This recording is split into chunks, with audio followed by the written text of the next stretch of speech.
धुळे जिल्हा परिषद शिक्षण अधिकारी वरिष्ठ लिपिकासह 35,000 रुपये लाच स्वीकारताना रंगेहात अटक. धुळे एसीबीची धडक कारवाई. जिल्हा परिषदेत एकच खळबळ.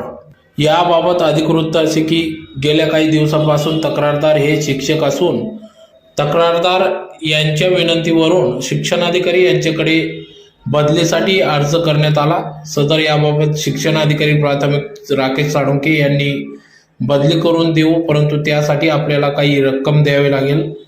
बदलीसाठी पैशांची मागणी केली, लाचेची मागणी केली, ज्यात प्रामुख्याने शिक्षण अधिकारी प्राथमिक राकेश साळुंखे व वरिष्ठ सहाय्यक विजय पाटील यांनी मुख्य कार्यकारी अधिकारी यांचा आदेश मिळवून देतो यासाठी 91,000 रुपये लाचेची मागणी केली, परंतु तक्रारदार शिक्षक यांच्या वतीने 71,000 रुपये देण्याच्या विनंतीवरून शिक्षणाधिकारी व वरिष्ठ सहाय्यक यांनी मान्य केले.